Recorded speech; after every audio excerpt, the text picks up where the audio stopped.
Hi dears, ഈ ഒരു video discuss ചെയ്യുന്നത് Calicut university 5th semester B Com income tax law and accounts എന്ന പേപ്പറിൻ്റെ ഒരു ഓവറോൾ ആയിട്ടുള്ള ഇവാലുവേഷനാണ്. 5 മൊഡ്യൂളുകളാണ് യൂണിവേഴ്സിറ്റി സിലബസ് ഉള്ളത്. അതിൽ ഓരോ മൊഡ്യൂളിൻ്റെ ഭാഗങ്ങളും നമുക്ക് ഡീറ്റെയിൽഡ് ആയിട്ട് നോക്കാം. ഇതൊരു ഡീറ്റെയിൽഡ് ക്ലാസ് അല്ല, ജസ്റ്റ് ഒരു ഇവാലുവേഷനാണ്. അപ്പോൾ എല്ലാവർക്കും പുതിയൊരു ക്ലാസ്സിലേക്ക് സ്വാഗതം. ഈ ഇൻകം ടാക്സ് എന്ന് പറയുന്ന പേപ്പർ പഠിക്കുമ്പോൾ ആദ്യം മനസ്സിലാക്കേണ്ടത് ഇതൊരു തിയററ്റിക്കൽ ബേസ്ഡ് പ്രോബ്ലം പേപ്പറാണ്. അതായത് തിയറി കൃത്യമായിട്ട് അറിഞ്ഞാലേ ഇതിലെ പ്രോബ്ലംസ് നമുക്ക് ചെയ്യാൻ കഴിയുള്ളൂ. അപ്പോൾ ഏറ്റവും കൂടുതൽ പ്രാധാന്യം നൽകേണ്ടത് തിയറി പഠിക്കാനാണ്. ഓക്കെ ആണല്ലോ. നിങ്ങൾക്ക് തിയറീസൊക്കെ പഠിഞ്ഞു കഴിഞ്ഞാൽ വളരെ എളുപ്പത്തിൽ മാർക്ക് സ്കോർ ചെയ്യാൻ പറ്റുന്ന പേപ്പറാണ് income tax law and accounts. അതിൽ ഫസ്റ്റ് മൊഡ്യൂൾ വരുന്നത് ഇൻട്രൊഡക്ഷൻ ടു ഇൻകം ടാക്സ് ആണ്. ഈ ഒരു മൊഡ്യൂൾ നമ്മൾ ഫസ്റ്റ് അറിഞ്ഞിരിക്കേണ്ടത് ഡയറക്റ്റ് ടാക്സ്, അതുപോലെ തന്നെ ഇൻഡയറക്റ്റ് ടാക്സ് എന്താണെന്നാണ്. സെൻട്രൽ ഗവൺമെൻറ്റിലേക്ക് ഡയറക്റ്റായിട്ട് ഒരു ഇൻഡിവിജ്വലോ അല്ലെങ്കിൽ ടാക്സ് കൊടുക്കുന്ന അസസിയോ സെൻട്രൽ ഗവൺമെൻറ്റിലേക്ക് directly paid to central government ആണിത് ഡയറക്റ്റ് ടാക്സ്. അപ്പോൾ tax directly paid to the central government ആണ് ഡയറക്റ്റ് ടാക്സ്. അതിൻ്റെ എക്സാമ്പിളാണ് ഇൻകം ടാക്സ്. ഇൻകം ടാക്സ് എന്താണ്? ഒരു ഡയറക്റ്റ് ടാക്സ് ആണ്. ഓക്കെ ആണല്ലോ. ദെൻ ഇൻഡയറക്റ്റ് ടാക്സ് എന്ന് പറഞ്ഞാൽ ഇൻഡയറക്റ്റ് ആയിട്ട് നൽകുന്ന ടാക്സ് ആണ്. അതിൻ്റെ എക്സാമ്പിളാണ് ഗുഡ്സ് ആൻഡ് സർവീസ് ടാക്സ്, അതായത് GST. അപ്പോൾ ഫസ്റ്റ് അറിഞ്ഞിരിക്കേണ്ടത് എന്താണ് ഡയറക്റ്റ് ടാക്സ്, എന്താണ് ഇൻഡയറക്റ്റ് ടാക്സ്. ദെൻ പിന്നീട് അറിഞ്ഞിരിക്കേണ്ട ഒരു ടേമാണ് CBDT, central board of direct tax. ഇന്ത്യയിൽ ടാക്സ് കളക്ട് ചെയ്യാനുള്ള അപ്പെക്സ് ആൻഡ് അൾട്ടിമേറ്റ് അതോറിറ്റി ആണെന്ത് CBDT. അതായത് ഇൻകം ടാക്സിൻ്റെ നെക്സ്റ്റ് വരുന്ന വളരെ പ്രധാനപ്പെട്ട ഒരു ഏരിയയാണ് basic concept of income tax. Income ടാക്സുമായി ബന്ധപ്പെട്ട കോൺസെപ്റ്റുകൾ. ഈ ഒരു ഏരിയയിൽ നിന്നായിരിക്കും കൂടുതൽ 2 മാർക്ക് ക്വസ്റ്റ്യൻസ് വരിക. അതിൽ വരുന്ന ടേമുകളാണ് ഇൻകം. ഇൻകത്തിൽ ഏതെല്ലാം ഐറ്റംസ് ഇൻക്ലൂഡ് ചെയ്യും? ഇൻകം ടാക്സിൽ ഇൻകം എന്ന് പറഞ്ഞാൽ ഏതെല്ലാം കാര്യങ്ങൾ അതിൽ ഉൾക്കൊള്ളും? ഇൻകത്തിൽ വരുന്ന ഐറ്റംസ് ആണ് ഒന്ന് profit or gain from business or profession, അതുപോലെ തന്നെ ക്യാഷ്വൽ ഇൻകം, ഡിവിഡൻഡ് എക്സെട്ര. ഒരുപാട് ഐറ്റംസ് ഉണ്ട്. കൃത്യമായിട്ട് പഠിച്ചേക്കുക ഇൻകത്തിൽ എന്തെല്ലാം ഐറ്റംസ് ഇൻക്ലൂഡഡ് ആണ്. ദെൻ പിന്നീട് അറിഞ്ഞിരിക്കേണ്ട ടേമാണ് പേഴ്സൺ. ഇൻകം ടാക്സിൽ പേഴ്സൺ എന്ന് പറഞ്ഞാൽ ഇൻഡിവിജ്വൽ വരാം, HUF വരാം, AOP അസോസിയേഷൻ ഓഫ് പേഴ്സൺസ് വരാം, then BOI body of individuals. ഇവരൊക്കെയാണ് എന്ത് പറയുന്നത് നമ്മൾ പേഴ്സൺസ് എന്ന് ഇൻകം ടാക്സിൽ പറയുന്നത്. ഓക്കെ ആണല്ലോ. നെക്സ്റ്റ് ഇവിടെ അറിഞ്ഞിരിക്കേണ്ട മറ്റൊരു കോൺസെപ്റ്റാണ് അസസി. പല യൂണിവേഴ്സിറ്റി എക്സാമിനും റിപ്പീറ്റ് ചെയ്ത് ചോദിക്കുന്ന ഒരു ചോദ്യമാണ് what you mean by assessee. Assessee is a person who is liable to pay tax. Indian ഗവൺമെൻറ്റിന് ടാക്സ് കൊടുക്കാൻ ബാധ്യസ്ഥനായ വ്യക്തിക്കാണെന്ന് പറയുന്നത് അസസി എന്ന് പറയുന്നത്. Assessee is a person who is liable to pay tax. അപ്പോൾ ഇൻകം ടാക്സ് കൊടുക്കാൻ ബാധ്യസ്ഥനായ വ്യക്തിയാണ് എന്ത്? അസസി. ദെൻ 2 അസസിയാണ് മെയിനായിട്ട് ഇവിടെ പഠിക്കാനുള്ളത്. ഒന്ന് റെപ്രസെൻറ്റേറ്റീവ് അസസിയും മറ്റൊന്ന് അസസി ഇൻ ഡീഫാൾട്ടും. റെപ്രസെൻറ്റേറ്റീവ് അസസി എന്ന് പറഞ്ഞാൽ a assessee not only liable to pay tax on his own income but also income of others. ഒരു അസസി അയാളുടെ ഇൻകത്തിന് പുറമെ മറ്റു ആരുടെയെങ്കിലും ഇൻകത്തിന് ടാക്സ് കൊടുക്കാൻ ബാധ്യസ്ഥനാണെങ്കിൽ അതിനെയാണ് റെപ്രസെൻറ്റേറ്റീവ് അസസി എന്ന് പറയുന്നത്. ഇപ്പോൾ ഒരു മൈനർ അല്ലേ, 18 വയസ്സാകാത്ത ആൾക്കാർ നമ്മൾ എന്ത് പറയുക? മൈനർ എന്ന് പറയാം. അയാളുടെ ടാക്സ് കൊടുക്കാൻ ബാധ്യസ്ഥൻ അയാളുടെ ഫാദറാണ് അല്ലെങ്കിൽ മദറാണ്. അപ്പോൾ ഫാദർ എന്താണ് ഇവിടെ? റെപ്രസെൻറ്റേറ്റീവ് അസസിയാണ്. അദ്ദേഹം അദ്ദേഹത്തിൻ്റെ ഇൻകത്തിന് മാത്രമല്ല മറ്റൊരാളുടെ ഇൻകത്തിനും കൂടി എന്ത് ചെയ്യാണ്? ടാക്സ് കൊടുക്കാൻ ബാധ്യസ്ഥനാണ്. അതാണ് റെപ്രസെൻറ്റേറ്റീവ് അസസി. 2 മാർക്കിനൊക്കെ പലവട്ടം യൂണിവേഴ്സിറ്റി എക്സാം ചോദിച്ചിട്ടുള്ള ടേമാണ്. Then assessee in default. Assessee in default കൊണ്ട് അർത്ഥമാക്കുന്നത് a assessee fail to meet his statutory obligation. ഒരു അസസി അദ്ദേഹത്തിൻ്റെ സ്റ്റാറ്റ്യൂട്ടറി ഒബ്ലിഗേഷൻ മീറ്റ് ചെയ്യാൻ പരാജയപ്പെടുക. അതായത് ടാക്സ് കൊടുക്കാൻ പരാജയപ്പെടുക അല്ലേ. ഒരു വർഷം എന്ത് ചെയ്യണം? അദ്ദേഹം കഴിഞ്ഞ വർഷത്തിൻ്റെ ടാക്സ് കൊടുക്കണം. അങ്ങനെ ആ ടാക്സിൻ്റെ ഡ്യൂ ഡേറ്റ് കഴിഞ്ഞിട്ടും അയാൾ എന്ത് ചെയ്തില്ല? ആ ടാക്സ് കൊടുത്തിട്ടില്ല, പരാജയപ്പെട്ടു. അതിനാണ് വന്നത് അസസി ഇൻ ഡീഫാൾട്ട്. പിന്നീട് വരുന്ന ടേമാണ് അസസ്മെൻറ്റ്. അസസ്മെൻ്റ് എന്ന് പറഞ്ഞാൽ ഒരു ആളുടെ ടാക്സ് ലാബിലിറ്റി കണ്ടെത്തുന്ന പ്രോസസ്സിനെയാണ് പറയുന്നത് അസസ്മെൻറ്റ് എന്ന് പറയുന്നത്. Process of computation of tax liability of an individual is known as assessment. ഇതാണ് process of computation of tax liability of an individual is known as assessment. Then പിന്നീട് അറിഞ്ഞിരിക്കേണ്ട രണ്ട് മേജർ കോൺസെപ്റ്റാണ്. പലവട്ടം university exam repeat ചെയ്യുന്ന ചോദ്യമാണ് assessment ഇയറും previous ഇയറും. ഇവിടെ assessment year എന്ന് പറഞ്ഞാൽ പീരിയഡ് ഓഫ് 12 months ആണ്. Starting from 1st April coming to end 31st March. അപ്പോൾ ഏപ്രിൽ 1 മുതൽ മാർച്ച് 31 വരെയുള്ള ഒരു 12 മാസ കാലാവധിക്കാണ് നമ്മൾ എന്ത് പറയുന്നത് അസസ്മെൻറ്റ് ഇയർ എന്ന് പറയുന്നത്. അപ്പോൾ ഇപ്പോഴത്തെ അസസ്മെൻറ്റ് ഇയർ 2025-26 ദെൻ പ്രീവിയസ് ഇയറും സെയിം തന്നെയാണ്, just preceding the assessment year ആണ് പ്രീവിയസ് ഇയർ. അത് തൊട്ട് മുമ്പത്തെ വർഷം അസസ്മെൻറ്റ് ഇയറിൻ്റെ തൊട്ട് മുമ്പത്തെ വർഷമാണെന്ത് പ്രീവിയസ് ഇയർ. ഇപ്പോഴത്തെ പ്രീവിയസ് ഇയർ ഏതാണ് 2024-25. അപ്പോൾ ഈ ഒരു ഭാഗം കൃത്യമായിട്ട് അറിഞ്ഞിരിക്കുക. അസസ്മെൻറ്റ് എന്താണ്, അസസ്മെൻറ്റ് ഇയർ എന്താണ്, പ്രീവിയസ് ഇയർ എന്താണ് എന്നുള്ള കാര്യം. നെക്സ്റ്റ് ഇവിടെ വരുന്ന മറ്റൊരു ടേമാണ് ഗ്രോസ് ടോട്ടൽ ഇൻകം. ഇൻകം ടാക്സിൽ നമുക്ക് പഠിക്കാനുള്ളത് 5 ഹെഡാണ്. ഈ 5 ഹെഡും തന്നെയാണ് എന്ത് വരുന്നത് ഗ്രോസ് ടോട്ടൽ ഇൻകത്തിൽ വരുന്നത്. അപ്പോൾ ഗ്രോസ് ടോട്ടൽ ഇൻകം എന്ന് പറഞ്ഞാൽ 5 ഹെഡ് ഓഫ് ഇൻകം എന്ത് ചെയ്യുക നമ്മൾ ആഡ് ചെയ്യുക. അപ്പോൾ 5 ഹെഡാണ് വരുന്നത്. അതിലൊന്നാണ് salary, income from salary. Then 2 HP income from house property. 3 business or profession അല്ലേ, profit from business or profession. 4 capital gain. 5 other source. അപ്പോൾ ഈ 5 ഹെഡുകളാണ് നമുക്ക് പരീക്ഷ നമ്മുടെ സിലബസിലും പഠിക്കാനുള്ളത്. അപ്പോൾ ഗ്രോസ് ടോട്ടൽ ഇൻകം എന്ന് പറഞ്ഞാൽ 5 ഹെഡും കൂട്ടിയാൽ കിട്ടുന്നതാണെന്ത് gross total income. Salary, house property, business or profession, capital gain, other source. Total income എന്ന് പറയുന്ന കോൺസെപ്റ്റാണ്. GTA നമ്മൾ പറഞ്ഞു 5 ഹെഡും കൂട്ടിക്കഴിഞ്ഞാൽ ഗ്രോസ് ടോട്ടൽ ഇൻകം കിട്ടും. ഈ ഗ്രോസ് ടോട്ടൽ ഇൻകത്തിന് ഡിഡക്ഷൻസ് ഉണ്ട്. Under section 80C to 80U വരെയുള്ള ഡിഡക്ഷൻസ് കുറച്ച് കഴിഞ്ഞാൽ ടോട്ടൽ ഇൻകം കിട്ടും. അപ്പോൾ ആദ്യം 5 ഹെഡും കൂട്ടുക, അപ്പോൾ GTI കിട്ടും. അതിൽ നിന്ന് ഡിഡക്ഷൻ 80C to 80U വരെയുള്ളത് കുറച്ച് കഴിഞ്ഞാൽ ടോട്ടൽ ഇൻകം കിട്ടും. നെക്സ്റ്റ് ഇവിടെ അറിഞ്ഞിരിക്കേണ്ട മറ്റൊരു മേജർ കോൺസെപ്റ്റാണ് കാഷ്വൽ ഇൻകം. കാഷ്വൽ ഇൻകം എന്ന് പറഞ്ഞാൽ നോൺ റിക്കവറിങ് ഇൻകം ആണ്, ഓർ ഇൻകം റിസീവ്ഡ് കാഷ്വലി.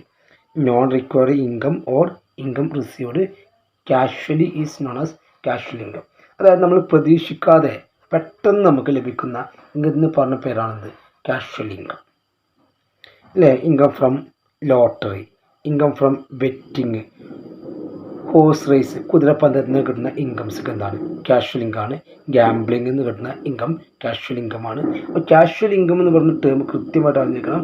2 മാർക്കിന് എക്സ്പെക്ട് ചെയ്യാൻ പറ്റുന്ന ഒരു ക്വസ്റ്റ്യനാണ്. നെക്സ്റ്റ് വളരെ പ്രധാനപ്പെട്ട ടോപ്പിക്കാണ് റെസിഡൻസി സ്റ്റാറ്റസ് ഓഫ് ഇൻഡിവിജ്വൽ. കൃത്യമായിട്ട് തിയറിയും അറിഞ്ഞിരിക്കണം, ഇതുമായി ബന്ധപ്പെട്ട പ്രോബ്ലം അറിഞ്ഞിരിക്കണം. 100% നമുക്ക് എക്സ്പെക്ട് ചെയ്യാൻ പറ്റുന്ന ഒരു പ്രോബ്ലം ക്വസ്റ്റ്യനാണ് റെസിഡൻസി സ്റ്റാറ്റസ്. ഈ ഒരു പ്രോബ്ലം ചെയ്യണമെങ്കിൽ എന്തെല്ലാം കാര്യങ്ങൾ നമുക്ക് അറിഞ്ഞിരിക്കണം. ഇവിടെ 4 കോൺസെപ്റ്റ് ഉണ്ട്. ഈ കോൺസെപ്റ്റും ഇതുമായി ബന്ധപ്പെട്ട 2 ബേസിക് കണ്ടീഷനും 2 അഡീഷണൽ കണ്ടീഷനും ഇത്രയും കാര്യങ്ങൾ അറിഞ്ഞു കഴിഞ്ഞാൽ ഈ ഒരു 5 മാർക്കിൻ്റെ പ്രോബ്ലം ഇതുമായി ബന്ധപ്പെട്ട് വരുന്ന തിയറീസും കൃത്യമായിട്ട് നമുക്ക് അച്ചീവ് ചെയ്യാൻ കഴിയും. ഫസ്റ്റ് ഇവിടെ അറിഞ്ഞിരിക്കേണ്ടത് ആരാണ് റെസിഡൻറ്റ്. റെസിഡൻറ്റ് എന്ന് പറഞ്ഞാൽ satisfy any one of the basic condition. 2 basic കണ്ടീഷനിലെ ഏതെങ്കിലും ഒരു ബേസിക് കണ്ടീഷൻ സാറ്റിസ്ഫൈ ചെയ്ത് അയാളെ പറഞ്ഞ പേരാണെന്ന് റെസിഡൻറ്റ്. ദെൻ നോൺ റെസിഡൻറ്റ് എന്ന് പറഞ്ഞാൽ satisfy none of basic condition. ഒരു ബേസിക് കണ്ടീഷൻ പോലും ഒറ്റ ബേസിക് കണ്ടീഷനും സാറ്റിസ്ഫൈ ചെയ്യാത്ത വ്യക്തിയാണെന്ത് നോൺ റെസിഡൻറ്റ്. അപ്പോൾ ഏതെങ്കിലും ഒരു ബേസിക് കണ്ടീഷൻ സാറ്റിസ്ഫൈ ചെയ്താൽ റെസിഡൻ്റ് ആവും, ഒരു ബേസിക് കണ്ടീഷനും സാറ്റിസ്ഫൈ ചെയ്തെങ്കിൽ നോൺ റെസിഡൻ്റ് ആവും. നെക്സ്റ്റ് ആണ് resident and ordinary resident. Satisfy any one of the basic condition, അപ്പോൾ അയാൾ റെസിഡൻ്റ് ആയി. And satisfy both additional condition. അപ്പോൾ satisfy any one of the basic condition and satisfy basic കണ്ടീഷന് പുറമെ 2 additional കണ്ടീഷനും കൂടി സാറ്റിസ്ഫൈ ചെയ്ത വ്യക്തിക്കാണ് റെസിഡൻ്റ് ആൻഡ് ഓർഡിനറി റെസിഡൻറ്റ് എന്ന് പറയുന്നത്. Then next resident and not ordinary. Satisfy any one of the basic condition and not satisfy both addition condition. Basic condition satisfy, addition condition രണ്ടും satisfy ചെയ്തിട്ടില്ല.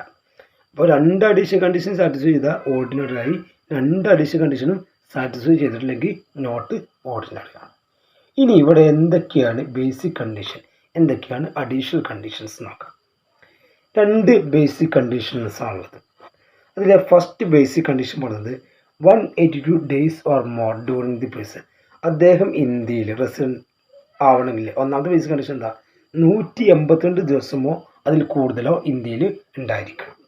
രണ്ടാമത്തെ basic condition എന്ന് പറയുന്നത് 60 days during the period. പീരീഡ്സിൽ 60 ദിവസം അതിൻ്റെ മുമ്പത്തെ 4 വർഷങ്ങളായിട്ട്. 365 days for preceding relevant period. Periods കൂട്ടാതെ 4 വർഷങ്ങളിലായിട്ട് 365 ദിവസവും ഇന്ത്യയിൽ ഉണ്ടായിരിക്കണം.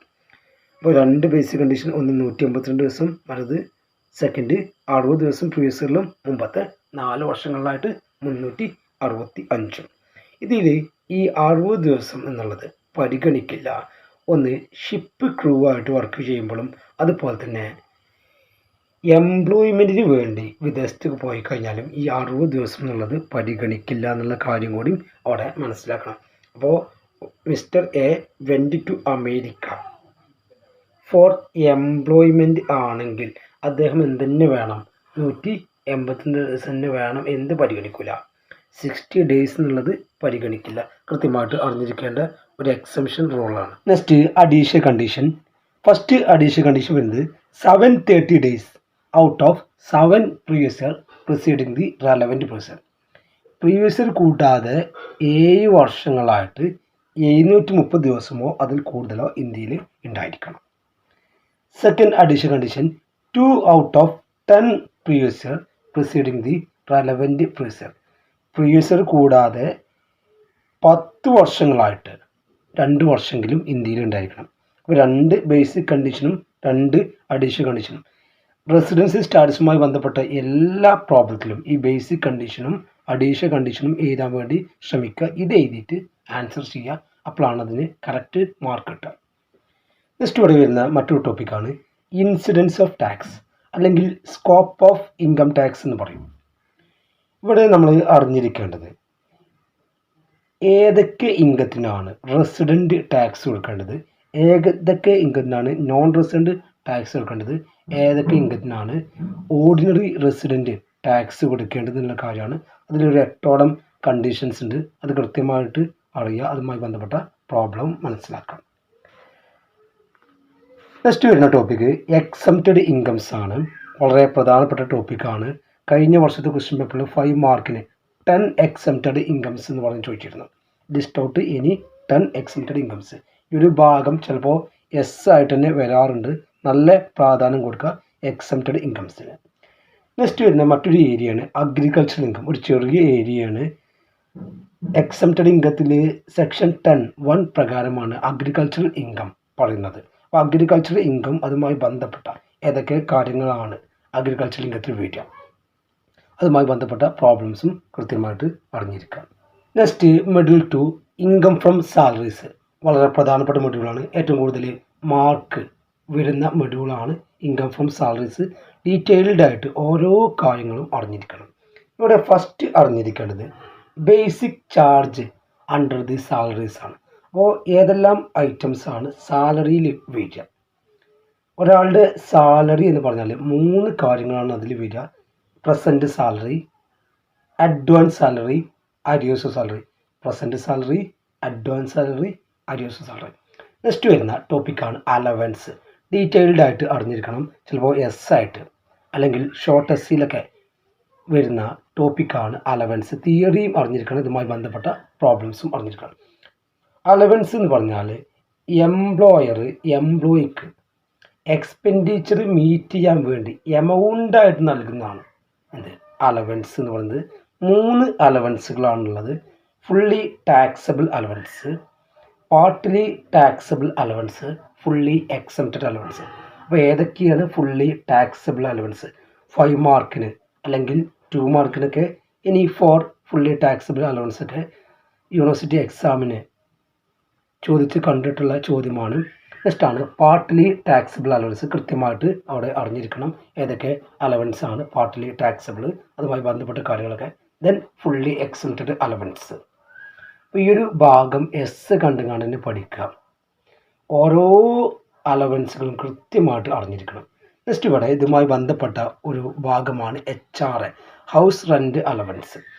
പാർട്ട്ലി ടാക്സിബിൾ അലവൻസ് ആണ് HR. അതിൻ്റെ കണ്ടീഷൻസും അതുമായി ബന്ധപ്പെട്ട പ്രോബ്ലംസും അറിഞ്ഞിരിക്കണം. HR കണ്ടീഷൻസ് പറയുന്നത് ഇങ്ങനെയാണ്. 3 കണ്ടീഷൻസാണ് HR വരുന്നത്. Actual HR received, rent paid minus 10% of salary, metro സിറ്റിയിൽ 50%ഉം അതർ സിറ്റിയിൽ 40%ഉം. ഈ 3 കാര്യങ്ങളിൽ ലീസ്റ്റ് എമൗണ്ട്, ഏറ്റവും ചെറിയ എമൗണ്ട് ആണ് എക്സംപ്റ്റഡ്.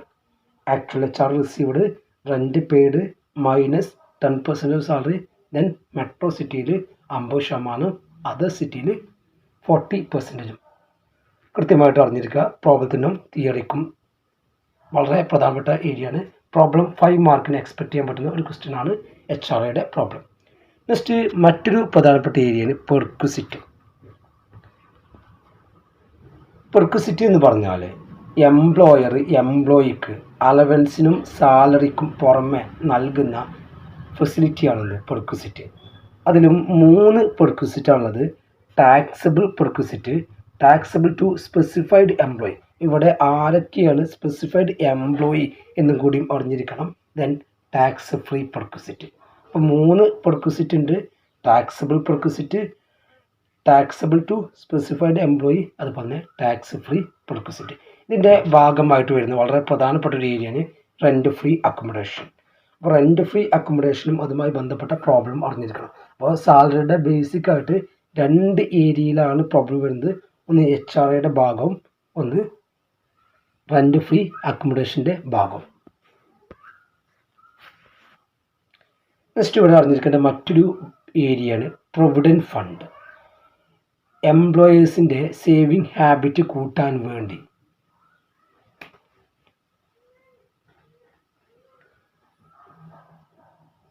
നെക്സ്റ്റ് ഇവിടെ അറിഞ്ഞിരിക്കേണ്ട ടോപ്പിക്കാണ് പ്രൊവിഡൻറ്റ് ഫണ്ട്. എംപ്ലോയീസിൻ്റെ സേവിങ് ഹാബിറ്റ് കൂട്ടാൻ വേണ്ടി പ്രൊവൈഡ് ചെയ്യുന്നതാണെന്ത് പ്രൊവിഡൻറ്റ് ഫണ്ട്. ഇവിടെ 4 പ്രൊവിഡൻറ്റ് ഫണ്ടാണ് പ്രധാനമായിട്ടുള്ളത്. Statutory provident fund, recognised provident fund, unrecognised provident fund, public provident fund. കൃത്യമായിട്ട് ഈ ഒരു ഭാഗം അറിഞ്ഞിരിക്കണം. ചില സമയങ്ങളിലൊക്കെ ഇതുമായി ബന്ധപ്പെട്ട ചോദ്യങ്ങൾ വരാറുണ്ട്. ഏതെങ്കിലും ഒരു പ്രൊവിഡൻറ്റ് ഫണ്ടെങ്കിലും 2 മാർക്കിനൊക്കെ ചോദിക്കാൻ സാധ്യതയുണ്ട്. കൃത്യമായിട്ട് അത് അറിഞ്ഞിരിക്കാം. നെക്സ്റ്റ് ഇവിടെ അറിഞ്ഞിരിക്കേണ്ട മറ്റൊരു കോൺസെപ്റ്റാണ് profit in lieu of salary. അല്ലെ, സാലറിക്ക് പകരം പ്രോഫിറ്റായിട്ട് നൽകുക. ഇത് കഴിഞ്ഞ വർഷത്തെ യൂണിവേഴ്സിറ്റി എക്സാമിന് 2 മാർക്കിന് ചോദിച്ച ചോദ്യമാണ്. അപ്പോൾ അതൊന്ന് മനസ്സിലാക്കാം. ദെൻ നെക്സ്റ്റ് അറിഞ്ഞിരിക്കേണ്ട ടോപ്പിക്കാണ് deduction under the head salary. ഏതൊക്കെ ഡിഡക്ഷൻസ് ആണ് സാലറിയിൽ വരുന്നത്? അതിൽ വരുന്ന ഫസ്റ്റ് ഡിഡക്ഷൻ ആണ് സ്റ്റാൻഡേർഡ് ഡിഡക്ഷൻ. 50,000 രൂപയാണ് സ്റ്റാൻഡേർഡ് ഡിഡക്ഷൻ ലഭിക്കുക. അപ്പോൾ എല്ലാവർക്കും എന്തുണ്ടാവും? സ്റ്റാൻഡേർഡ് ഡിഡക്ഷൻ ഉണ്ടായിരിക്കും 50,000 രൂപ. നെക്സ്റ്റ് എൻ്റർടൈൻമെൻറ്റ് അലവൻസ് ഒരു ഡിഡക്ഷൻ ആണ്. അത് ഗവൺമെൻറ് എംപ്ലോയീസിന് മാത്രമേ ആ ഡിഡക്ഷൻ ലഭിക്കുള്ളൂ. അതിന് കുറച്ച് കണ്ടീഷൻസ് ഉണ്ട്. ആ കണ്ടീഷനും അതുമായി ബന്ധപ്പെട്ട പ്രോബ്ലം അറിഞ്ഞിരിക്കണം. ദെൻ പ്രൊഫഷണൽ ടാക്സ് എല്ലാ എംപ്ലോയീസിനും ലഭിക്കും. അപ്പോൾ ശ്രദ്ധിക്കുക. ഇനി ഇവിടെ അറിഞ്ഞിരിക്കേണ്ടത് സാലറിയുമായി ബന്ധപ്പെട്ട പ്രോബ്ലമാണ്. ഷുവറായിട്ട് നമുക്ക് പറയാൻ പറ്റും എന്തായിരിക്കും ഈ സാലറിയുമായി ബന്ധപ്പെട്ട പ്രോബ്ലം ആയിരിക്കും. അപ്പോൾ basic charge plus allowance plus perquisite less deduction, 3 ഡിഡക്ഷൻസും കൂടി കുറച്ച് കഴിഞ്ഞാൽ ഇൻകം ഫ്രം സാലറി ലഭിക്കും.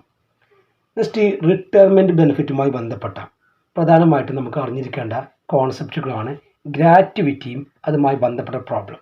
5 മാർക്കിന് എക്സ്പെക്റ്റ് ചെയ്യാൻ പറ്റുന്ന ക്വസ്റ്റ്യൻ ആണ്. ദെൻ അതുപോലെ തന്നെ അതേപോലെ ഇമ്പോർട്ടൻസ് ഉള്ള ഏരിയയാണ് കമ്മ്യൂട്ടഡ് പെൻഷനും അതുമായി ബന്ധപ്പെട്ട പ്രോബ്ലം. ഈ 2 കോൺസെപ്റ്റിന് നല്ല പ്രാധാന്യം ഈ ഒരു ഭാഗത്ത് കൊടുക്കുക. അപ്പോൾ HR 5 മാർക്കിൻ്റെ ചോദ്യം വരാം, റെൻറ്റ് ഫ്രീ അക്കോമഡേഷൻ്റെ 5 മാർക്കിൻ്റെ ചോദ്യം വരാം, ഗ്രാറ്റുവിറ്റിൻ്റെ ഭാഗത്ത് നിന്ന് വരാം, അതുപോലെ കമ്മ്യൂട്ടഡ് പെൻഷൻ്റെ ഭാഗത്ത് നിന്ന് വരാം. ആയിട്ട് സാലറി ഇൻകം കാൽക്കുലേറ്റ് ചെയ്യാനും വരാൻ സാധ്യത ഉണ്ട്.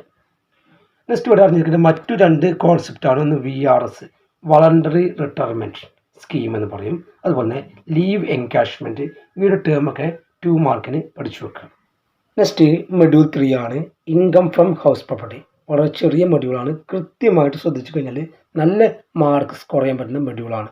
ഇവിടെ നമ്മൾ ഫസ്റ്റ് മനസ്സിലാക്കേണ്ടത് എന്താണ് income from house property. Rental ഇൻകത്തിനാണ് ഇൻകം ഫ്രം ഹൗസ് പ്രോപ്പർട്ടി എന്ന് പറയുന്നത്. അപ്പോൾ ഒരു വ്യക്തിക്ക് ഒരു ഹൗസ് ഉണ്ട്. ആ ഹൗസ് അയാൾ വാടക കൊടുക്കുകയാണ്. അങ്ങനെ അയാൾക്ക് വാടക കിട്ടും. ആ വാടക എന്നത് വന്ന് ഇൻകം ഫ്രം ഹൗസ് പ്രോപ്പർട്ടി. അപ്പോൾ റെൻ്റൽ ഇൻകം ആണെന്ത് ഇൻകം ഫ്രം ഹൗസ് പ്രോപ്പർട്ടി. പിന്നീട് ഇവിടെ അറിഞ്ഞിരിക്കുന്നത് ബേസിക് ചാർജാണ്. ഏതൊക്കെ കാര്യങ്ങളാണ് ഹൗസ് പ്രോപ്പർട്ടിയിൽ ചാർജ് ചെയ്യുക. ഇവിടെ house property should consist of any building or ലാൻഡോ ബിൽഡിങ്ങോ അതുമായി ബന്ധപ്പെട്ടതോ ആയിരിക്കണം. Tax payer should be owner of the property. Tax കൊടുക്കുന്ന ആൾ അതിൻ്റെ ഓണർ ആയിരിക്കണം. The house property should not be used business or profession. ആ ഹൗസ് പ്രോപ്പർട്ടി അദ്ദേഹം ബിസിനസ്സിനോ പ്രൊഫഷനോ ഉപയോഗിക്കാൻ പറ്റില്ല. അപ്പോൾ 3 പോയിന്റ്. ലാൻഡിൽ നിന്നോ ബിൽഡിങ്ങിൽ നിന്നോ കിട്ടുന്ന വരുമാനം ആയിരിക്കണം. ടാക്സ് കൊടുക്കുന്ന ആൾ അതിൻ്റെ ഓണർ ആയിരിക്കണം. ആ ഹൗസ് പ്രോപ്പർട്ടി അദ്ദേഹത്തിൻ്റെ ബിസിനസ്സിനോ പ്രൊഫഷനോ ഉപയോഗിക്കാൻ പറ്റില്ല. നെക്സ്റ്റ് ഇവിടെ അറിഞ്ഞിരിക്കേണ്ട മേജർ കോൺസെപ്റ്റാണ് ഗ്രോസ് ആനുവൽ വാല്യൂ. ഇതുമായി ബന്ധപ്പെട്ട പ്രോബ്ലംസും എക്സാമിന് വരാൻ സാധ്യതയുണ്ട്. അപ്പോൾ എങ്ങനെയാണ് ഗ്രോസ് ആനുവൽ വാല്യൂ കമ്പ്യൂട്ട് ചെയ്യുക? വളരെ സിമ്പിളാണ്. ഫസ്റ്റ് ഇവിടെ അറിഞ്ഞിരിക്കേണ്ടത് actual rental value or expected rental value. AR ആണോ ERV എക്സ്പെക്റ്റഡ് റെൻ്റൽ വാല്യൂ ആണോ ഹയർ, വലിയ സംഖ്യ ഏതാണെന്ന് നോക്കുക.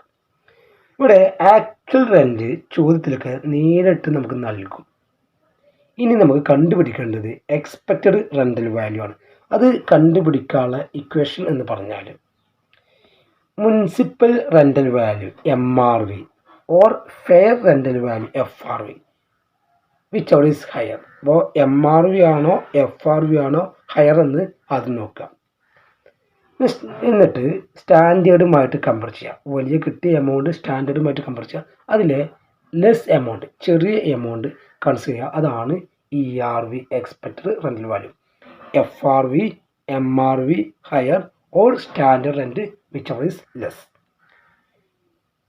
എന്നിട്ട് ആക്ച്വലുമായിട്ട് കമ്പയർ ചെയ്യുക. അതിൽ ഹയർ ആണ് ഗ്രോസ് ആനുവൽ വാല്യൂ. ഈ ഒരു ഭാഗം നമുക്ക് കൃത്യമായിട്ട് അറിയണമെങ്കിൽ ഇത് വർക്കൗട്ട് ചെയ്ത് കൊണ്ട് തന്നെ അറിഞ്ഞിരിക്കണം. പിന്നീട് ഇവിടെ അറിഞ്ഞിരിക്കുന്നത് ഇതുമായി ബന്ധപ്പെട്ട ഓരോ തിയറി കോൺസെപ്റ്റും. എന്താണ് മുനിസിപ്പൽ റെൻ്റൽ വാല്യൂ, MRV എന്താണ്, സ്റ്റാൻഡേർഡ് റെൻ്റൽ വാല്യൂ SRV എന്താണ്, ഫെയർ റെൻ്റൽ വാല്യൂ FRV എന്താണ്, എക്സ്പെക്റ്റഡ് റെൻ്റൽ വാല്യൂ ERV എന്താണെന്നുള്ളതും കൃത്യമായിട്ട് അറിഞ്ഞിരിക്കുക. ഇവിടെ നമുക്ക് ചോദ്യം പ്രതീക്ഷിക്കുക. തിയറിയും വരും, പ്രോബ്ലം വരും. ഇതിലേതെങ്കിലും ഒരു ടേമെങ്കിലും 2 മാർക്കിന് തിയറി ആയിട്ടും ഇതുമായി ബന്ധപ്പെട്ട പ്രോബ്ലംസും എക്സാം ക്വസ്റ്റ്യൻ പേപ്പറിൽ കാണാറുണ്ട്. കൃത്യമായിട്ട് അറിഞ്ഞിരിക്കുക. പിന്നീട് ഇവിടെ അറിഞ്ഞിരിക്കേണ്ട ഹൗസ് പ്രോപ്പർട്ടിയുമായി ബന്ധപ്പെട്ട ഒരു ടേമാണ് അൺറിയലൈസ്ഡ് റെൻറ്റ്. അപ്പോൾ എന്താണ് അൺറിയലൈസ്ഡ് റെൻറ്റ്? 2 മാർക്കിന് പഠിച്ചു വെക്കാം. ഇനി ഇവിടെ കമ്പ്യൂട്ടേഷനാണ്. വളരെ എളുപ്പത്തിൽ കമ്പ്യൂട്ട് ചെയ്യാൻ പറ്റുന്ന ഒരു ഏരിയയാണ് ഹൗസ് പ്രോപ്പർട്ടി ഇൻകം. അപ്പോൾ ഇവിടെ പ്രോബ്ലം 2 രീതിയിലാണ് ഹൗസ് പ്രോപ്പർട്ടി ഇൻകം കമ്പ്യൂട്ട് ചെയ്യുക. സെൽഫ് ഓക്കുപ്പൈഡ് പ്രോപ്പർട്ടിയുടെയും അതുപോലെ തന്നെ ലെഫ്റ്റ് ഔട്ട് പ്രോപ്പർട്ടിയുടെയും മാറ്റമുണ്ട്. അപ്പോൾ സെൽഫ് ഓക്കുപ്പൈഡ് പ്രോപ്പർട്ടിയുടെ ആനുവൽ വാല്യൂ നില്ലായിരിക്കും. അവിടെ ഇൻട്രസ്റ്റ് മാത്രം ആയിരിക്കും. അപ്പോൾ എപ്പോഴും സെൽഫ് ഓക്കുപ്പൈഡ് പ്രോപ്പർട്ടിയുടെ പ്രോബ്ലം ചെയ്യുമ്പോൾ നെഗറ്റീവ് ബാലൻസ് ആണ്, ലോസ് ഫ്രം ഹൗസ് പ്രോപ്പർട്ടി ആയിരിക്കും നമുക്ക് ലഭിക്കുക. ദെൻ ലെറ്റ് ഔട്ടിൻ്റെ പ്രോബ്ലം കമ്പ്യൂട്ട് ചെയ്യുന്ന രീതി അത് നമ്മൾ ഗ്രോസ് ആനുവൽ വാല്യൂ കാണണം. അതിന്ന് മുനിസിപ്പൽ ടാക്സും അൺറിയലൈസ്ഡ് റെൻറ്റും കുറച്ച് കഴിഞ്ഞാൽ നെറ്റ് ആനുവൽ വാല്യൂ കിട്ടും. ഗ്രോസ് ആനുവൽ വാല്യൂ നിന്ന് മുനിസിപ്പൽ ടാക്സും അൺറിയലൈസ്ഡ് റെൻറ്റും കുറക്കുക. അപ്പോൾ നെറ്റ് ആനുവൽ വാല്യൂ കിട്ടും. ലെസ് ഡിഡക്ഷനാണ് അണ്ടർ സെക്ഷൻ 24 പ്രകാരം ഫസ്റ്റ് വരുന്നത്. 3 ഡിഡക്ഷനാണ്. ഒന്ന് സ്റ്റാൻഡേർഡ് ഡിഡക്ഷനാണ് 30% of annual value. Then interest on loan, current പീരീഡിലുള്ള ലോണ് 2 ലോണാണ് ഉണ്ടായിരിക്കുക. ഒന്ന് കറണ്ട് പീരീഡും മറ്റൊന്ന് പ്രീ കൺസ്ട്രക്ഷൻ പീരീഡും. അപ്പോൾ ഫസ്റ്റ് കറണ്ട് പീരീഡ് കുറക്കുക. Then 1/5 of pre construction period കുറച്ച് കഴിഞ്ഞാൽ ഇൻകം ഫ്രം ഹൗസ് പ്രോപ്പർട്ടി കിട്ടും. കൃത്യമായിട്ട് ഈ ഒരു ഏരിയ പഠിച്ചു വെക്കുക. ഇത് ചിലപ്പോൾ ആയിട്ട് വരെ ഹൗസ് പ്രോപ്പർട്ടിയുടെ പ്രോബ്ലം വരും. 2 ഹൗസിൻ്റെ അല്ലെങ്കിൽ 3 ഹൗസിൻ്റെ ഒക്കെ കാര്യം വരും. കൃത്യമായിട്ട് ആ ഒരു കാര്യം മനസ്സിലാക്കാം. Next module 4 profit and gain from business of profession. ഈ ഒരു മൊഡ്യൂൾ ഫസ്റ്റ് അറിഞ്ഞിരിക്കേണ്ടത് വളരെ ചെറിയ ക്ലാസ്സിൽ നിന്ന് പഠിച്ച 2 കോൺസെപ്റ്റാണ്. What you mean by business and what you mean by profession. ചില കേസുകളൊക്കെ 2 മാർക്കിനൊക്കെ വരാറുണ്ട്. കഴിഞ്ഞ വർഷത്തെ ക്വസ്റ്റ്യൻ പേപ്പറിൽ 2 മാർക്കിന് എന്താണ് ബിസിനസ് എന്ന് ചോദിച്ചിട്ടുണ്ട്. ദെൻ പിന്നീട് ഇവിടെ അറിഞ്ഞിരിക്കേണ്ട മേജർ കോൺസെപ്റ്റാണ് ഡിഡക്ഷൻ എക്സ്പ്രസ്ലി അലൗഡും ഡിഡക്ഷൻ എക്സ്പ്രസ്ലി ഡിസലൗഡും. അതായത് ബിസിനസ്സിലെ അലൗഡ് ഡിഡക്ഷനും ഡിസ്അലൗഡ് ഡിഡക്ഷനും കൃത്യമായിട്ട് അറിഞ്ഞിരിക്കണം. തിയറിക്കും പ്രോബ്ലത്തിനും ഈ ഒരു കാര്യം മാത്രം അറിഞ്ഞു കഴിഞ്ഞാൽ ബിസിനസ്സുമായി ബന്ധപ്പെട്ട എല്ലാ പ്രോബ്ലംസും സോൾവ് ചെയ്യാൻ പറ്റും. അപ്പോൾ ബിസിനസ് ഇൻകം നമ്മൾ കമ്പ്യൂട്ട് ചെയ്യുന്നത് എങ്ങനെയാണ്? ആദ്യം നെറ്റ് പ്രോഫിറ്റിൻ്റെ കൂടെ ഡിസ്അലൗഡ് എക്സ്പെൻസ് ഒക്കെ ആഡ് ചെയ്യുക, ഡിസ്അലൗഡ് ഇൻകംസ് ഒക്കെ ലെസ് ചെയ്യുക. നമ്മളൊരു പ്രോബ്ലം പെട്ടെന്ന് ചെയ്യണം എന്ന രീതിയിൽ പറയുകയാണെങ്കിൽ നെറ്റ് പ്രോഫിറ്റിൻ്റെ കൂടെ ബിസിനസ്സുമായി നേരിട്ട് ബന്ധമില്ലാത്ത, ഇപ്പോൾ ഗിഫ്റ്റ്, LIC പ്രീമിയം, അങ്ങനെ അത്ര ഐറ്റംസൊക്കെ ബിസിനസ്സുമായി ബന്ധമില്ലാത്ത എക്സ്പെൻസൊക്കെ ആഡ് ചെയ്യാം, ഇൻകംസൊക്കെ കുറക്കുക. ഓക്കെ അല്ലോ? ആ ഒരു ലോജിക്കിലും ഈ ഒരു പ്രോബ്ലം ചെയ്യാൻ പറ്റും. പിന്നീട് ഇവിടെ അറിഞ്ഞിരിക്കേണ്ടത് ദെൻ പ്രൊഫഷണൽ ഇൻകവുമായി ബന്ധപ്പെട്ട പ്രോബ്ലം അറിഞ്ഞിരിക്കണം. പ്രൊഫഷണൽ ഇൻകവുമായി ബന്ധപ്പെട്ട പ്രോബ്ലം ചെയ്യുന്ന പറഞ്ഞാൽ പ്രൊഫഷണൽ ഇൻകത്തിൽ നിന്ന് പ്രൊഫഷണൽ എക്സ്പെൻസ് കുറക്കുക. ഒരാളുടെ ഇപ്പോൾ അഡ്വക്കേറ്റ് ആണെങ്കിൽ അദ്ദേഹത്തിൻ്റെ ഇൻകത്തിൽ നിന്ന് അദ്ദേഹത്തിൻ്റെ എക്സ്പെൻസ് കുറച്ച് കഴിഞ്ഞാൽ എന്ത് കിട്ടും? പ്രൊഫഷണൽ ഇൻകം കിട്ടും.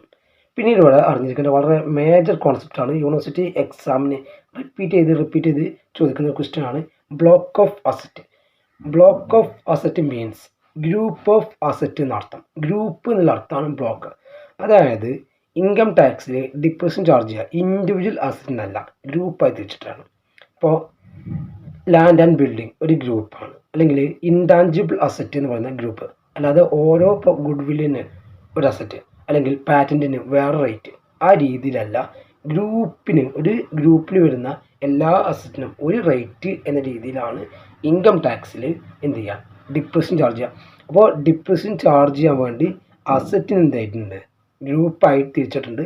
ആ ഗ്രൂപ്പായി തിരിച്ചതിനെയാണ് ബ്ലോക്ക് ഓഫ് അസറ്റ് എന്ന് പറയുന്നത്. നെക്സ്റ്റ് ഇവിടെ എന്ത് അറിയണം? പ്രോബ്ലം അറിയണം. ഡിപ്രഷനുമായി ബന്ധപ്പെട്ട പ്രോബ്ലം അറിയണം.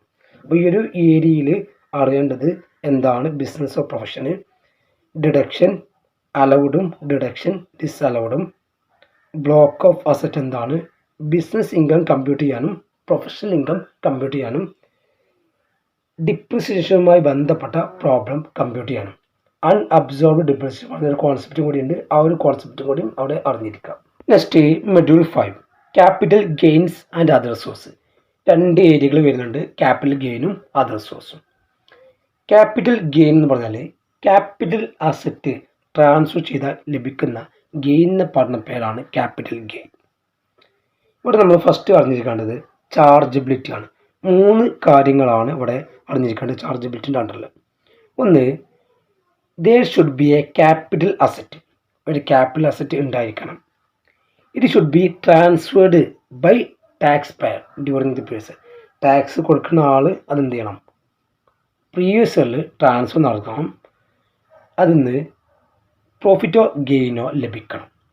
അപ്പോൾ ഒരു ക്യാപിറ്റൽ അസറ്റ് ഉണ്ടായിരിക്കണം, പ്രീവിയസ് ഇയറിൽ അതിൻ്റെ ട്രാൻസ്ഫർ നടക്കണം, അതിന് പ്രോഫിറ്റോ ഗെയിനോ ലഭിച്ചു കഴിഞ്ഞാൽ അത് ക്യാപിറ്റൽ ഗെയിൻ്റെ അണ്ടറിൽ ചാർജ് ചെയ്യും. പിന്നീട് ഇവിടെ അറിഞ്ഞിരിക്കേണ്ട മേജർ കോൺസെപ്റ്റാണ്, യൂണിവേഴ്സിറ്റി എക്സാമിൽ റിപ്പീറ്റ് ചെയ്ത് ചോദിക്കുന്ന ചോദ്യമാണ് what you mean by capital asset. അപ്പോൾ ക്യാപിറ്റൽ അസറ്റ് എന്താണ് അറിഞ്ഞിരിക്കണം. ഏതൊക്കെ അസറ്റ് ക്യാപിറ്റൽ അസറ്റായി കൺസിഡർ ചെയ്യും, ഏതൊക്കെ അസറ്റ് ക്യാപിറ്റൽ അസറ്റായിട്ട് കൺസിഡർ ചെയ്യില്ല. Asset cannot be treated as capital asset. ആ 2 കാര്യങ്ങളും അവിടെ കൃത്യമായിട്ട് അറിഞ്ഞിരിക്കണം. 2 മാർക്കിന് അല്ലെങ്കിൽ 5 മാർക്കിന് അതുമായി ബന്ധപ്പെട്ട ചോദ്യം വരാൻ സാധ്യതയുണ്ട്. നെക്സ്റ്റ് ഇവിടെ അറിഞ്ഞിരിക്കേണ്ട മറ്റൊരു ഏരിയയാണ് kinds of capital asset. Capital അസറ്റിൻ്റെ ടൈപ്പ്. 2 ക്യാപിറ്റൽ അസറ്റാണുള്ളത്. ഒന്ന് ഷോർട്ട് ടേം ക്യാപിറ്റൽ അസറ്റും മറ്റൊന്ന് ലോങ് ടേം ക്യാപിറ്റൽ അസറ്റും. 36 മന്തിന് മുകളിൽ ആണെങ്കിൽ ലോങ് ടേം ക്യാപിറ്റൽ അസറ്റാണ്. താഴെയാണെങ്കിൽ ഒരു അസറ്റിൻ്റെ ലൈഫ് 36 മന്തിന് മുകളിലാണെങ്കിൽ ലോങ് ടേമാണ്, താഴെയാണെങ്കിൽ ഷോർട്ട് ടേമാണ്. ചില സെക്യൂരിറ്റീസിൻ്റെ കേസിൽ 36 മന്ത് എന്നുള്ളത് 12 മന്തായിട്ട് കൺസിഡർ ചെയ്യാറുണ്ട്. അപ്പോൾ കാര്യം കൃത്യമായിട്ട് മനസ്സിലാക്കുക. 36 മാസത്തിന് മുകളിൽ ചില സെക്യൂരിറ്റീസിൻ്റെ കേസിൽ അത് 12 മന്തായിട്ടും കൺസിഡർ ചെയ്യാറുണ്ട്. പിന്നീട് ഇവിടെ അറിഞ്ഞിരിക്കേണ്ടതാണ് STCGയും LTCG, ലോങ് ടേം ക്യാപിറ്റൽ ഗെയിനും ഷോർട്ട് ടേം ക്യാപിറ്റൽ ഗെയിനും ഇത് തമ്മിലുള്ള ഡിഫറൻസും ഇതുമായി ബന്ധപ്പെട്ട പ്രോബ്ലംസും, ഇതാണ് ഇവിടെ മേജർ ഏരിയ. ഇവിടെ LTCG എന്ന് പറഞ്ഞാൽ long term capital asset transfer ചെയ്യുമ്പോൾ കിട്ടുന്ന ഇങ്കാണ് LTCG. Short term capital asset transfer ചെയ്താൽ കിട്ടുന്ന ഇങ്കാണ് STCG. ഇതുമായി ബന്ധപ്പെട്ട പ്രോബ്ലംസും കൃത്യമായിട്ട് അറിഞ്ഞിരിക്കണം. പ്രോബ്ലം കമ്പ്യൂട്ട് ചെയ്യുക. ഫസ്റ്റ് ഫുൾ വാല്യൂ കൺസിഡറേഷൻ, അതായത് നമുക്ക് വിറ്റപ്പ് കിട്ടിയ വില ലെസ് നമ്മൾ ബ്രോക്കറേജോ ആ സെയിൽസുമായി ബന്ധപ്പെട്ട എക്സ്പെൻസ് കുറക്കുക. അതിന് ശേഷം കോസ്റ്റ് ഓഫ് അക്വിസിഷനും കോസ്റ്റ് ഓഫ് ഇംപ്രൂവ്മെൻറ്റും കുറക്കുക. അത്രയാണ് നമ്മൾ എന്ത് കാണാനുള്ളത്, ക്യാപിറ്റൽ ഗെയിന് കാണാനുള്ളത്. അത് ലോങ് ടേമിൽ ഇൻഡെക്സ് ചെയ്തിട്ടാണ് അക്വിസിഷനും ഇംപ്രൂവ്മെൻറ്റും കുറക്കുക എന്നുള്ള കാര്യം കൃത്യമായിട്ട് മനസ്സിലാക്കാം. ഇനി ഇവിടെ വരാൻ സാധ്യതയുള്ള മറ്റു തിയറി ടോപ്പിക്കുകളാണ്. എന്താണ് കോസ്റ്റ് ഓഫ് അക്വിസിഷൻ? ഒരു അസറ്റ് അക്വയർ ചെയ്യാൻ വാങ്ങാൻ വന്ന ചെലവിനെയാണ് cost of acquisition. Then modification വന്ന ചിലവാണ് കോസ്റ്റ് ഓഫ് ഇംപ്രൂവ്മെൻറ്റ്. ദെൻ ഒരു അസറ്റ് ട്രാൻസ്ഫർ ചെയ്യുമ്പോൾ നമ്മൾ കമ്മീഷനും ബ്രോക്കറേജോ കൊടുക്കും, അതിന് വന്ന ചിലവാണ് കോസ്റ്റ് ഓഫ് ട്രാൻസ്ഫർ. അപ്പോൾ ഈ മൂന്നും കുറച്ച് കഴിഞ്ഞാൽ തന്നെ ക്യാപിറ്റൽ ഗെയിൻ കിട്ടും. ഇനി ഇവിടെ അറിഞ്ഞിരിക്കേണ്ടത് മറ്റൊരു കോൺസെപ്റ്റാണ് കോസ്റ്റ് ഓഫ് ഇൻഫ്ലേഷൻ ഇൻഡെക്സ്. ഇത് ലോങ് ടേം ക്യാപിറ്റൽ ഗെയിനിലാണ് അപ്ലിക്കബിൾ ആവുക. CII എന്താണെന്നുള്ളത് 2 മാർക്കിന് കൃത്യമായിട്ട് അറിഞ്ഞിരിക്കണം. ദെൻ ഇതുമായി ബന്ധപ്പെട്ടത് ഇൻഡെക്സ്ഡ് കോസ്റ്റ് ഓഫ് അക്വിസിഷനും ഇൻഡെക്സ്ഡ് കോസ്റ്റ് ഓഫ് ഇംപ്രൂവ്മെൻറ്റും ലോങ് ടേം ക്യാപിറ്റൽ ഗെയിനിൽ ഇൻഡെക്സ് ചെയ്യും. അപ്പോൾ എന്താണ് ഇൻഡെക്സ്ഡ് കോസ്റ്റ് ഓഫ് അക്വിസിഷനും എന്താണ് ഇൻഡെക്സ്ഡ് കോസ്റ്റ് ഓഫ് ഇംപ്രൂവ്മെൻറ്റും കൃത്യമായിട്ട് അറിഞ്ഞിരിക്കണം. ദെൻ 5 മാർക്കിനൊക്കെ വരാൻ സാധ്യതയുള്ള ഒരു തിയറി ക്വസ്റ്റ്യനാണ് exemptions under capital gain. Capital gain കിട്ടുന്ന എക്സംഷൻസ് 54ലാണ് വരുന്നത്. ആ എക്സംഷൻസ് കംപ്ലീറ്റ് കൃത്യമായിട്ട് അറിഞ്ഞിരിക്കണം, അല്ലെങ്കിൽ ഡിഡക്ഷൻസ് എന്ന് പറയും. 5 മാർക്കിനൊക്കെ വരാൻ സാധ്യതയുള്ള ഒരു തിയറി ടോപ്പിക്കാണിത്. നെക്സ്റ്റ് അതർ സോഴ്സ് ആണ്. വളരെ ചെറിയൊരു ഏരിയയാണ്. ഈ ഒരു ഭാഗം കൃത്യമായിട്ട് പഠിച്ചു കഴിഞ്ഞാൽ ഇവിടുന്ന് മാർക്ക് ലഭിക്കും. ഇതിൽ ഏതെല്ലാം കാര്യങ്ങളാണ്, ഏതെല്ലാം ഇൻകംസ് ആണ് അതർ സോഴ്സിൽ വരിക? ഡിവിഡൻറ്റ്, അതുപോലെ തന്നെ ക്യാഷ്വൽ ഇൻകംസ് ഒക്കെ അതർ സോഴ്സിലാണ് വരിക. അപ്പോൾ കൃത്യമായിട്ട് ഏതൊക്കെ ഇൻകംസ് ആണ് അതർ സോഴ്സിൽ വരിക എന്നുള്ള കാര്യം അറിഞ്ഞിരിക്കണം. ദെൻ ഗിഫ്റ്റിൻ്റെ എക്സംഷൻ റോള് കൃത്യമായിട്ട് ഏതൊക്കെ ഗിഫ്റ്റിനാണ് എക്സംഷൻ ലഭിക്കുക എന്നുള്ള അറിഞ്ഞിരിക്കണം. Different types of interest on securities, കുറേ ഇൻട്രസ്റ്റ് ഓൺ സെക്യൂരിറ്റീസിൻ്റെ ടൈപ്സ് ഉണ്ട്. ടാക്സ് ഫ്രീ, ടാക്സബിൾ എന്ന് പറയുന്ന ടൈപ്പ്, അത് അറിഞ്ഞിരിക്കണം. പിന്നെ ഇവിടെ കൃത്യമായിട്ട് അറിഞ്ഞിരിക്കുന്ന ടേമാണ് യൂണിവേഴ്സിറ്റി എക്സാമിന് റിപ്പീറ്റ് ചെയ്ത് ചോദിക്കുന്ന ടേമാണ് ബോണ്ട് വാഷിംഗ് ട്രാൻസാക്ഷൻ. ബിനാമി ട്രാൻസാക്ഷനാണ് ബോണ്ട് വാഷിംഗ് ട്രാൻസാക്ഷൻ എന്ന് പറയുന്നത്. ആ ടേമിൻ്റെ മീനിങ് കൃത്യമായിട്ട് അറിഞ്ഞിരിക്കണം. Then tax deduction at source, TDS. ഇപ്പോൾ നമുക്കൊരു ഇൻകം കിട്ടിക്കഴിഞ്ഞാൽ സോഴ്സിൽ നിന്ന് തന്നെ അതിൻ്റെ ടാക്സ് കൊടുക്കാം. ഇപ്പോൾ ലോട്ടറി ആണെങ്കിൽ ലോട്ടറി അടിച്ചു കഴിഞ്ഞാൽ എന്ത് ചെയ്യും, ആ ലോട്ടറിയുടെ ടാക്സ് കുറച്ചതിന് ശേഷം മാത്രമേ നമുക്ക് എന്ത് കിട്ടുള്ളൂ, അതിൻ്റെ എമൗണ്ട് കിട്ടുള്ളൂ. അതിൻ്റെ പറഞ്ഞ പേരാണ് TDS. അത് അറിഞ്ഞിരിക്കണം. ദെൻ അതർ സോഴ്സുമായി ബന്ധപ്പെട്ട പ്രോബ്ലംസ് കൃത്യമായിട്ട് അറിഞ്ഞിരിക്കണം. ഒരു പ്രോബ്ലം വരാൻ സാധ്യതയുണ്ട് 5 മാർക്കിൻ്റെ, കൃത്യമായിട്ട് ഒരു ഏരിയ മനസ്സിലാക്കുക. ദെൻ ഗ്രോസിങ് അപ്പ് എന്താണ്, നെറ്റ് എന്ന് പറയുന്നത്. അപ്പോൾ അല്ലേ, ലോട്ടറി ഒരു 10,000 രൂപ ലഭിച്ചിട്ടുണ്ട്, അതിൻ്റെ ബ്രാക്കറ്റിൽ നെറ്റ് എന്നുണ്ടെങ്കിൽ എന്ത് ചെയ്യുന്നു, നമ്മൾ ഗ്രോസപ്പായി കണക്കണം. ലോട്ടറി അതുപോലെ തന്നെ ക്യാഷ്വൽ ഇൻകംസ് ഒക്കെ ഗ്രോസപ്പ് ചെയ്യുക, എമൗണ്ട് ഇൻറ്റു 100/70 ആണ്. ദെൻ ഇൻട്രസ്റ്റ് ഓൺ സെക്യൂരിറ്റീസ് ആണെങ്കിൽ എമൗണ്ട് ഇൻറ്റു 100/90 ആണ്. ആ ഒരു കാര്യം കൃത്യമായിട്ട് മനസ്സിലാക്കാം. അപ്പോൾ ഇവിടെ ടാക്സിൽ ഫസ്റ്റ് ഒരു ഇൻട്രൊഡക്ഷൻ ചാപ്റ്ററും 5 ഹെഡ് ഓഫ് ഇൻകംസും ആണ് വരുന്നത്. ഫസ്റ്റ് ഹെഡ് സാലറി ആണ്, ഏറ്റവും മേജർ ചാപ്റ്ററാണ്. സെക്കൻഡ് ഹെഡ് വരുന്നത് ഹൗസ് പ്രോപ്പർട്ടി ആണ്, വളരെ എളുപ്പമുള്ള ചാപ്റ്ററാണ്, കൃത്യമായിട്ട് മനസ്സിലാക്കാം. Then profit and gain from business profession ആണ്. ഫോർത്ത് വരുന്നത് ക്യാപിറ്റൽ ഗെയിൻ ആണ്. ഫിഫ്ത്ത് വരുന്ന ഹെഡാണ് അതർ സോഴ്സ്. ഓരോ ഹെഡിലെയും കാര്യങ്ങൾ കൃത്യമായിട്ട് മനസ്സിലാക്കാം. Okay, thank you.